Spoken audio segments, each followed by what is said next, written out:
అందరికీ నమస్కారం. Welcome to triple R creations. ఈరోజు మనం సుబ్రహ్మణ్య షష్ఠి అంటే ఏమిటి, సుబ్రహ్మణ్య స్వామికి పాములకు ఉన్న సంబంధం ఏంటి, స్వామి ఆరాధనలో సర్పాలకు ఎందుకు అంత ప్రాధాన్యత ఉందో తెలుసుకుందాం. మార్గశిర శుద్ధ షష్ఠిని సుబ్రహ్మణ్య షష్ఠి అని అంటారు. దీనిని చంపా షష్ఠి, ప్రవార షష్ఠి, సుబ్బరాయుడు షష్ఠి, తమిళులు దీన్ని స్కంద షష్ఠి అని అంటారు. కుమారస్వామి సర్పరూపంలో భూలోకంలోకి అడుగిడిన రోజుకే సుబ్రహ్మణ్య షష్ఠి అని పేరు. అదేవిధంగా దేవేంద్రుడు మార్గశిర శుద్ధ షష్ఠి నాడు దేవసేనతో సుబ్రహ్మణ్య స్వామి వారికి అత్యంత వైభవంగా వివాహం జరిపిన రోజును శ్రీ సుబ్రహ్మణ్య షష్ఠిగా వ్యవహరిస్తారు. పరమశివుని కుమారుడైన సుబ్రహ్మణ్య స్వామిని కార్తికేయ లేదా మురుగన్ అని కూడా పిలుస్తుంటారు. పురాణాల ప్రకారం సుబ్రహ్మణ్య స్వామి యుద్ధానికి, శక్తికి దైవంగా భావిస్తారు. సుబ్రహ్మణ్య స్వామిని పూజించడం వల్ల అన్నింటా విజయం లభిస్తుందని, శక్తి పెరుగుతుందని, సర్పదోషాలు తొలగిపోతాయని చెబుతుంటారు. సుబ్రహ్మణ్య స్వామికి పాములకు ఉన్న సంబంధం ఏంటి, స్వామిని ఆరాధనలో సర్పాలకు అంత ప్రాధాన్యత ఎందుకు, కుమారస్వామిని ఆరాధిస్తే సర్పాలు ఎందుకు తొలగిపోతాయి వంటి విషయాల గురించి ఆధ్యాత్మిక శాస్త్రాలు ఏం చెబుతున్నాయో తెలుసుకుందాం. పురాణాలలో సర్పం అనేది శక్తిని, అంతర్గత శాంతిని సూచించేది. అంతేకాకుండా సర్పం దుష్ట శక్తులను ప్రతీకగా కూడా కొన్ని సందర్భాల్లో పేర్కొన్నారు. వీటి ఆధారంగా చూస్తే క్షీరసాగర మథనం జరుగుతున్న సమయంలో దేవతలు, దుష్ట గ్రహాలకు మధ్య భీకర యుద్ధం జరుగుతుంది. ఆ సమయంలో పాములు ప్రతికూల ఆలోచనలతో నిండి ఉండేవి. అమృతాన్ని తామే దక్కించుకోవాలని దేవతతో పోరాడుతూ ఉండేవి. ఆ సమయంలో యోధుడైన సుబ్రహ్మణ్య స్వామి తన సామర్థ్యం, శక్తులను ఉపయోగించి ఆ దుష్ట సర్పాలను ఓడిస్తాడు. పాముల్లోని దుష్ట శక్తులన్నింటినీ కుమారస్వామి నాశనం చేస్తాడు. అలా స్వామి చేతిలో ఓడిపోయి తమ గర్వాన్ని కోల్పోయిన సర్పాలు ఆయన్ని తమ అధిపతిగా అంగీకరించి దేవతలపై దాడిని ఆపేస్తారు.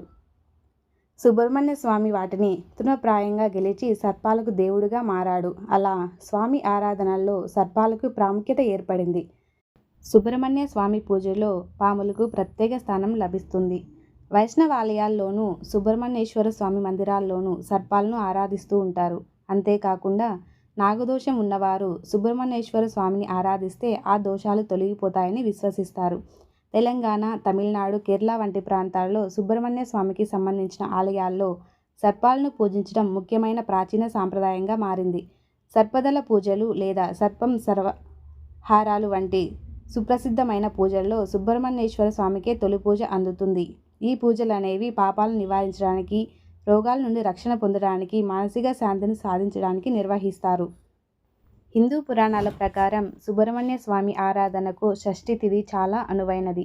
ప్రతి మాసంలో షష్ఠి తిథి వస్తున్నప్పటికీ మార్గశిర మాసం శుక్లపక్షంలో వచ్చే షష్ఠికి ప్రత్యేక ప్రాముఖ్యత ఉంటుంది.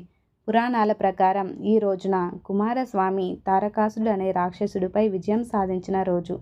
ఈ రోజున చెడుపై మంచి గెలిచినందున ఈ తిథిని సుబ్రహ్మణ్య షష్ఠిగా పండుగగా జరుపుకుంటారు. ఈ రోజున చేసే ప్రత్యేక పూజలు, వ్రతాలు, ఉపవాసాలు చెడుపై విజయం దక్కేందుకు సహాయపడతాయని నమ్ముతారు. అలాగే స్వామి సర్పాలకు అధిపతి కనుక ఈ రోజున స్వామిని ఆరాధిస్తే సర్పదోషాలు తొలగిపోతాయని విశ్వాసం. ప్రతి ఏడాది మార్గశిర మాసంలో వచ్చే శుక్లపక్ష షష్ఠి తిథిని సుబ్రహ్మణ్య షష్ఠిగా జరుపుకుంటారు. పంచాంగం ప్రకారం ఈ ఏడాది డిసెంబర్ 6న సుబ్రహ్మణ్య షష్ఠి వచ్చింది. ఈ రోజున నియమ నిబంధనలతో స్వామిని పూజించడం ద్వారా నాగదోషాలు తొలగిపోతాయి. సంతానం లేని వారికి, పెళ్లి కాని వారికి, శత్రుపీడితులకు పరిష్కార మార్గాలు దొరుకుతాయని నమ్ముతారు. సుబ్రహ్మణ్య షష్ఠి పూజ చేసే సమయం డిసెంబర్ 6 శుక్రవారం మధ్యాహ్నం 12:07 మొదలై డిసెంబర్ 7 మధ్యాహ్నం 11:05 వరకు ఉంటుంది. అయితే ఏ రోజైతే సూర్యోదయం టైంలో ఆ తిథి నడుస్తుందో ఆ రోజే పూజ జరిపిస్తారు. షష్ఠి డిసెంబర్ 7 సూర్యోదయానికి ఉంటుంది కాబట్టి పూజ కూడా 7వ తారీఖున చేయాలి. ఈ షష్ఠి పూజల వల్ల రాహుకేతు దోషాలు, కాలసర్ప దోషాలు, కుజదోషాలన్నింటినీ దూరం చేస్తుంది. ఈ వీడియో మీకు నచ్చినట్లయితే లైక్ చేసి సబ్స్క్రైబ్ చేసుకోండి. ఎక్కడైనా తప్పులుంటే క్షమించండి.